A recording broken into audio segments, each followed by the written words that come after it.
আসসালামু আলাইকুম। Hello everyone, আশা করি সবাই ভালো আছেন। রোজার ঈদের পরপরই এই ভিডিওটা আমি করে রেখেছিলাম, ভেবেছিলাম আপনাদের সঙ্গে শেয়ার করব, আর করা হয়নি। এখানে শীতের সময় ব্যাকইয়ার্ডে যাওয়া হয় না, ব্যাকইয়ার্ড তো একেবারে যাচ্ছে তাই হয়ে থাকে, সেই জন্য আর যেতেও ইচ্ছা করে না। সেই শীতের সময় যেভাবে সব রেখে গিয়েছিলাম সেভাবেই আছে, এতটুকু ক্লিন করা হয়নি। গত 1 মাস ধরে শুধু আমি ক্লিনিংই করছি।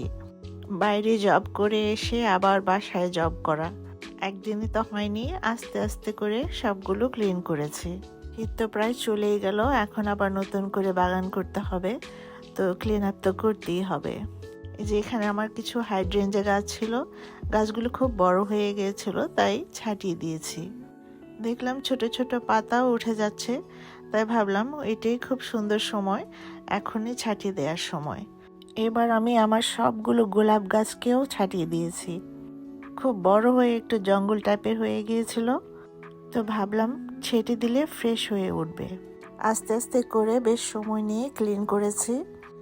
যত মরা পাতা ডালপালা যা কিছু ছিল সব ক্লিন করেছি, সেই সঙ্গে বসার জায়গা ডেক ওগুলোকেও ক্লিন করেছি। গত বছরের মরা গাছগুলো সব ফেলে দিয়েছি, এখন নতুন করে আবার মাটি দিয়ে নতুন গাছ লাগাবো। বাজার থেকে কিছু মাটিও নিয়ে এসেছি। এখানে ফ্রেশ মাটি ছাড়া গাছ লাগানো একেবারেই সম্ভব না। জানি না এটা আইল্যান্ড বলে কিনা, এখানকার মাটিতে শুধু রক আর বালি। তাছাড়া যতবারই আমি মাটি দিই, পরের বছর হলে মাটিগুলো ডেবে যায়।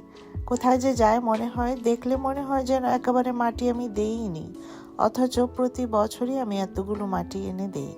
এই মাটিগুলোর প্রত্যেকটা ব্যাগ $8 করে। প্রতি বছরই প্রচুর পয়সা নষ্ট করি, কি করব, শখ। মনে হয় যেন না খেয়ে থাকলেও এতটা কষ্ট হবে না, বাগান করতে না পারলে যতটা কষ্ট হবে।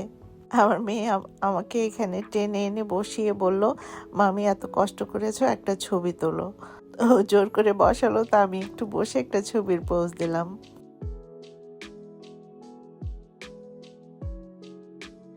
মাটি আনার কাজটা শেষ হলো, বড় একটা জব শেষ হলো, মনটা বেশ ভাল লাগছে।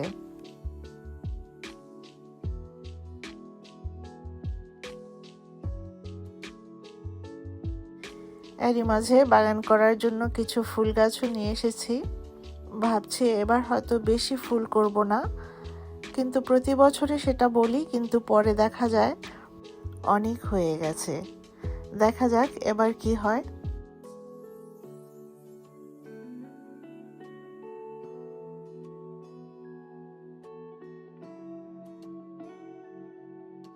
বীজ থেকে কিছু মরিচের চারা, টমেটোর চারা, তারপরে লাউ, কুমড়া এগুলো করেছি, হয়েছে দেখি।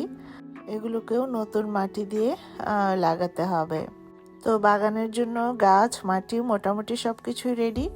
নেক্সট ভিডিওতে দেখাবো কি পর্যন্ত কি করলাম। সে পর্যন্ত সবাই ভালো থাকুন, সুস্থ থাকুন। আল্লাহ হাফিজ, বাই।